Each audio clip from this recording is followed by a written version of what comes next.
কোরআনে কারিমে আল্লাহ রাব্বুল আলামিন অন্যত্র বলেছেন, কুল ইন্নাল খাসিরিনাল্লাযীনা খাসিরু আনফুসাহুম ওয়া আহলিহিম ইয়াওমাল কিয়ামাহ আলা যালিকা হুয়াল খুসরানুল মুবিন। বলো, প্রকৃত দেউলিয়া তারাই যারা কিয়ামতের দিন নিজেকে, নিজের পরিবারবর্গকে এই ক্ষতির দিকে যারা ঠেলে দেবে। ভালো করে শুনে নাও, এটি হচ্ছে সুস্পষ্ট ক্ষতি, সুস্পষ্ট দেউলিয়াপনা। এই ক্ষতি থেকে বাঁচার জন্য আল্লাহ রাব্বুল আলামিন কোরআনে কারীমের মধ্যে বলেছেন, ওয়াল আসরি ইন্নাল ইনসানা লাফি খুস। পড়েন সবাই, ওয়াল আসরি ইন্নাল ইনসানা লাফি খুস। মানুষের, সমগ্র মানুষের জীবন ক্ষতিগ্রস্ত। কে বলতেছেন? গা শিউরে ওঠার কথা না? গা শিউরে ওঠে। আল্লাহ বলতেছেন ক্ষতিগ্রস্ত, ব্যর্থ। আপনি যতই মনে করেন আপনার মিল আছে, কল আছে, কারখানা আছে, মন্ত্রী, টাকা পয়সা আছে, প্রেসিডেন্ট হয়েছেন, প্রধানমন্ত্রী হয়েছেন, আপনার জীবন সফল হয়েছে, আল্লাহ বলেন না, জীবন ব্যর্থ, জীবন বিফল, জীবন ক্ষতিগ্রস্ত। তাম পৃথিবীর সমস্ত মানুষ ক্ষতিগ্রস্ত, ব্যর্থ। 4টা কাজ করলে সফল হবে। কয়টা কাজ? জোরে বলেন, কয়টা কাজ? ইল্লাল্লাযীনা আমানু ওয়া আমিলুস সালিহাতি ওয়া তাওয়াসাউ বিল হাক্কি ওয়া তাওয়াসাউ বিস সাবর। 4টা কাজ করলে জীবন হবে সফল। এই ব্যর্থতা থেকে, এই ক্ষতি থেকে যদি বাঁচতে চাই কিনা? কারা কারা চাই? দেখাই তো হাত। কারা কারা চাই? ক্ষতির হাত থেকে বাঁচতে চাই কারা? আলহামদুলিল্লাহ, হাত নামান। ক্ষতির হাত থেকে যারা বাঁচতে চান, আল্লাহ রাব্বুল আলামিন তাদের জন্য ফর্মুলা পেশ করেছেন, ইল্লাল্লাযীনা আমানু ওয়া আমিলুস সালিহাতি ওয়া তাওয়াসাউ বিল হাক্কি ওয়া তাওয়াসাউ বিস সাবর। আল্লাহ পাক বলেন 4টি কাজ করলে জীবন সফল হয়ে যাবে। কয়টা কাজ? 4টা কাজ করলে জীবনটা সফল হয়ে যাবে। 1 নম্বরে ঈমান। 1 নম্বরে কি? ঈমান। এটাই হচ্ছে ফাউন্ডেশন। ক্ষতি থেকে বাঁচার জন্য প্রথম যে গুণটি, সেটির নাম হচ্ছে ঈমান। ইসলামে ঈমানের স্থান সর্বপ্রথম, তারপরই হচ্ছে ইসলাম। ঈমান আগে, তারপরে কি? ইসলাম। ইসলাম হচ্ছে বীজ, ঈমান হচ্ছে বীজ, আর ইসলাম হচ্ছে চারা, গাছ। এটা হচ্ছে ভিত্তি। এই ভিত্তিকে সর্বপ্রথম মজবুত করতে হবে। ঈমানের ভিত্তি,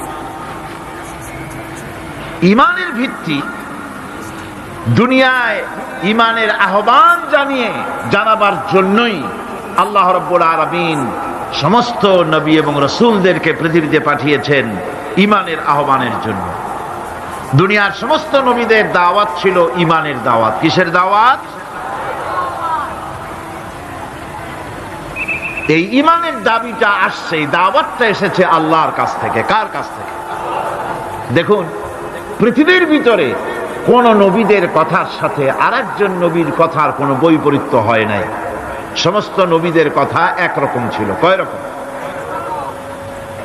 একজন নবীর সঙ্গে তার বক্তব্যের সাথে আরেকজন নবীর বক্তব্যের কোনো গুণগত মৌলিক কোনো পার্থক্য ঘটে নাই, অসঙ্গতি হয় নাই। কারণ নবীরা, আম্বিয়া আলাইহিমুস সালাম, নিজেরা বানিয়ে কথা রচনা করে তারা মানুষের সামনে পেশ করে নাই। সমস্ত নবীদের কাছে যত দাওয়াত এসেছে, একটা অফিস থেকে এসেছে। সে অফিসটা হচ্ছে কার? আল্লাহ রাব্বুল আলামিনের। তাই দুনিয়ার সমস্ত পয়গম্বরদের দাওয়াত ছিল না ইলাহা ইল্লাল্লাহ, লা ইলাহা ইল্লাল্লাহ, লা ইলাহা লা ইলাহা ইল্লাল্লাহু মুহাম্মাদুর রাসূলুল্লাহ। এটাই ছিল সমস্ত নবীদের দাওয়াত। কোরআনে কারীম তার ধারক এবং বাহক সম্পর্কে বলে যে তিনি যে দাওয়াত দিয়েছেন সে দাওয়াতটা হলো ঈমানের দাওয়াত। আমাদের নবী তিনি এসে যে দাওয়াত দিয়েছেন সে দাওয়াতটা কিসের? কোরআনে কারীম বলছি রব্বানা ইন্নানা সামি'না মুনাদিয়ান ইউনাদি লিল ঈমান। হে আমাদের রব, নিশ্চয়ই আমরা এমন একজন আহ্বায়কের আহ্বান শুনেছি যিনি আমাদেরকে ঈমানের দাওয়াত দিয়েছেন। এমন কোন পয়গম্বর নাই দুনিয়ায় যিনি ঈমানের দাওয়াত দেন নাই। সকলেই ঈমানের দাওয়াত মানুষের সামনে, বিশ্ববাসীর সামনে পেশ করেছেন। কোরআনে হাকিম স্পষ্ট একটা সীমারেখা দুনিয়ার মানুষের সামনে পেশ করে পৃথিবীর মানুষগুলিকে দুটি শ্রেণীতে বিভক্ত করে দিয়েছে। একটি হচ্ছে ঈমান পোষণকারী, আর একটি হচ্ছে অবিশ্বাসী। একটা ঈমান পোষণকারী আর একটা অবিশ্বাসী। ঈমান পোষণকারীরা সত্যশ্রয়ী, তারা হচ্ছে জ্ঞান এবং নূরের সম্পদে সমৃদ্ধ। আর দ্বিতীয় দলটি হচ্ছে কাফের, জালিম, মূর্খ। তারা হেদায়েতের রাস্তা তাদের জন্য অবরুদ্ধ। কোরআনে কারীম এই দুইটি দল সম্পর্কে উল্লেখ করতেছেন মাসালুল ফারিকাইনি কাল আ'মা ওয়াল আসাম্মি ওয়াল বাসীরি ওয়াস সামিম হাল ইয়াস্তাবিয়ানি মাসালান আফালা। কোরআন শরীফ বলছে হাল ইয়াস্তাবিয়ানি মাসালান আফালা তাযাক্কারুন। দুইটি শ্রেণীতে আল্লাহ পাক ভাগ করে দিয়েছেন। একটা শ্রেণী হচ্ছে অন্ধ, বোবা, বধির। আরেকটি যারা শুনতে পায়, চোখে দেখতে পায়। এ দুটি কখনো এক নয়, সমান নয়। এ দুটির রাস্তা আলাদা। কাফেরের রাস্তা আর ইমানদারদের রাস্তা সম্পূর্ণ ভিন্ন। আল্লাহ রাব্বুল আলামিন ঈমান এবং কুফরের পার্থক্য বলে দেওয়ার জন্য গোটা মানব জাতির মধ্যে স্পষ্ট করে বলেছেন লা ইকরাহা ফিদ-দীন ক্বাদ তাবায়্যানার রুশদু মিনাল গায়ব। দ্বীনের ব্যাপারে জোর জবরদস্তি নেই। এখানে হেদায়েতের পথ এবং গোমরাহি, হেদায়েতকে গোমরাহির পথ থেকে সম্পূর্ণ আলাদা করে দেওয়া হয়েছে। লা ইকরাহা ফিদ-দীন, দ্বীনের ব্যাপারে কোনো জোর জবরদস্তি নেই। যারা ধর্মনিরপেক্ষবাদী তারা এই আয়াতটাকে নিজেদের মতবাদকে প্রতিষ্ঠার লক্ষ্যে অনেক সময় কাজে লাগায়। দুটি আয়াতকে তারা বেশি ব্যবহার করে। একটা হচ্ছে লাকুম দীনুকুম ওয়ালিয়া দীন, আর একটা হচ্ছে লা ইকরাহা ফিদ-দীন। এই দুইটি আয়াতকে ধর্মনিরপেক্ষবাদীরা ব্যবহার করে। এই দুটির কোনটি তাদের আদর্শকে বোঝাবার লক্ষ্যে ব্যবহারের কোনো সুযোগ নাই। লা ইকরাহা ফিদ-দীন, ধর্মের ব্যাপারে কোনো বাড়াবাড়ি নাই, জোর জবরদস্তি নাই। এ কথা বলা হয়েছে এই কারণে যে কোন বিধর্মীকে, অমুসলিমকে ভয় দেখিয়ে, লোভ দেখিয়ে অথবা কোন ক্রমে কোন প্রকার চাপ সৃষ্টি করে তাকে মুসলমান বানানো যাবে না। এমনকি সূরা তওবার মধ্যে এসেছে যুদ্ধ চলাকালীন সময়, জিহাদ চলাকালীন সময় কোন অমুসলিম যদি ইসলাম জানার জন্য তোমাদের তাঁবুতে আসে তাহলে তুমি তাকে ইসলাম বুঝাও। ইসলাম শোনার পরে যদি মেনে নেয় ভালো কথা, আর যদি না মানে তাকে তার তাঁবু পর্যন্ত ফিরে যেতে দাও। মাঝপথে তাকে আক্রমণ করা যাবে না। ধর্মের ব্যাপারে কোনো বাড়াবাড়ি নাই। লা ইকরাহা ফিদ-দীন। এর দ্বারা ধর্ম নিরপেক্ষতার কোনো কথা বোঝানো হয়নি। আর লাকুম দীনুকুম ওয়ালিয়া দীন, এটা ছিল কাফেরদের সেই বক্তব্যের প্রেক্ষিতে যেখানে কাফেররা বলেছিল মুহাম্মদ সাল্লাল্লাহু আলাইহি ওয়াসাল্লাম, আসুন আমরা এক কাজ করি, সেটা হলো ধর্ম নিয়ে আমাদের মধ্যে যে বাকবিতণ্ডা হচ্ছে, আমরা ধর্মকে 50-50 ভাগ করে নিই। কিছুদিন আমরা গিয়া আপনার আল্লাহরে সেজদা দেই, আর কিছুদিন আপনারা আমাদের মূর্তিগুলিকে প্রণাম করুন।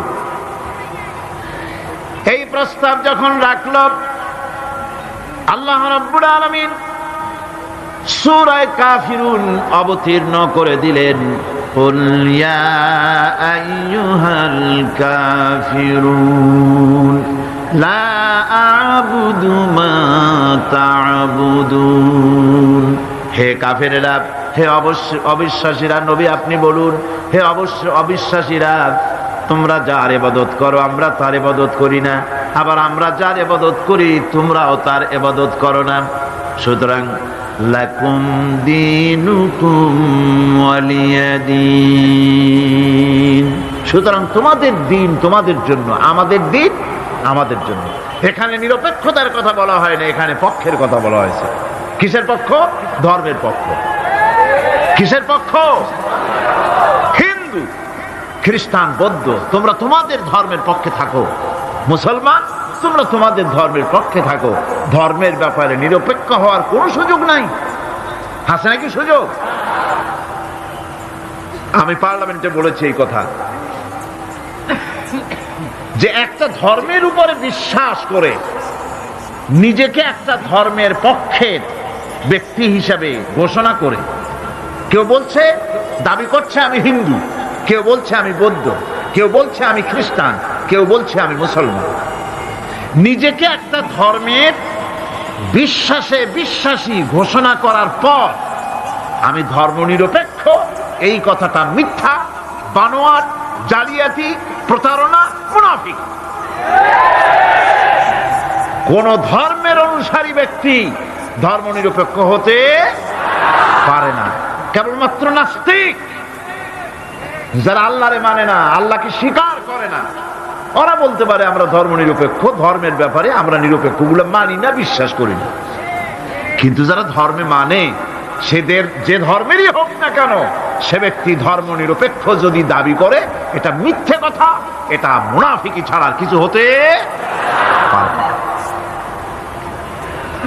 মুসলমানকে, যে কোনো জাতিকে যে ধর্মে আছে ধর্মের পক্ষে থাকার কথাই বলা হয়েছে। এখন আমি বলতেছিলাম ইমানের কথা। ইমান আগে আনতে হবে। ইমান সম্পর্কে আল্লাহ রাব্বুল আলামিন বলতেছেন, ইমান হলো আগে, তারপরে ইসলাম।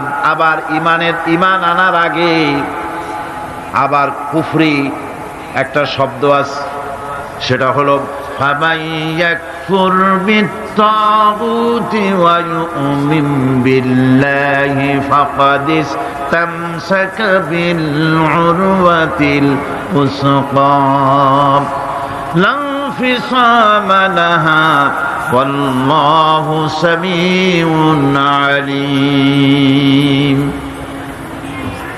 ফামান ইয়াকফুর বিত্তাগুত, যে ব্যক্তি তাগুতকে অস্বীকার করেছে, সর্বপ্রথম তাগুতকে অস্বীকার করতে হবে। ওয়া ইউমিন বিল্লাহ, আর এরপরে আল্লাহর উপরে যে ঈমান আনলো, ফাকাদ ইসতামসাকা বিল উরওয়াতিল উসকা, সে এমন এক শক্ত অবলম্বন ধারণ করলো যা তাকে কোনো কিছুই বিচ্ছিন্ন করবে না, ধ্বংস করে দেবে না। সুবহানাল্লাহ। এখন সত্যিকারের ইমানদারের পরিচয়টা কি? কোরআনে কারীম সত্যিকারের ইমানদারের পরিচয় এভাবে পেশ করতেছে, ইন্নামাল মুমিনুনা আল্লাযীনা আমানু বিল্লাহি ওয়া রাসূলিহি সুম্মা লাম ইয়ারতাবু وجاهدوا بأموالهم وأنفسهم في سبيل الله أولئك هم الصادقون। ইমানের দাবিতে সত্যবাদী কারা?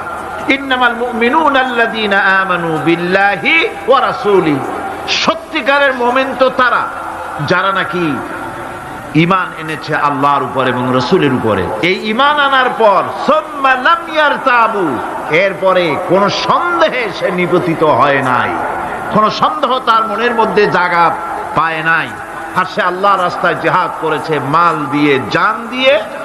উলাইকা হুমুস সাদিকুন, এরাই হলো ঈমানের দাবিতে সত্যবাদী। সুম্মা লাম ইয়ারতাবু, অথবা এক বিন্দু সন্দেহ মনের মধ্যে জায়গা দেয় নাই, অর্থাৎ ঈমান আনছি কার উপরে? আল্লাহর উপরে। কার উপরে? আর তার রাসূলের উপরে। আল্লাহ এবং রাসূলের উপরে ঈমান আনার পর যারা আল্লাহ এবং রাসূলের বিধান জীবনের সকল ক্ষেত্রে মানতে পারে নাই, তারাই সন্দেহে নিপতিত হয়েছে। কথা বুঝতে পেরেছে? তাদের সন্দেহ এই কোরআন মানুষের জীবন, তার সম্পদ, তার রাজনীতি, তার অর্থনীতি পরিচালনা করতে পারে না। সেই জন্য ধর্মের ব্যাপারে কোরআন মানি, ধর্মের ব্যাপারে নামাজ আর রোজা মানি, কিন্তু রাজনীতিতে ধর্ম মানি না। এটাই হলো সন্দেহ। এটাই কি সন্দেহ?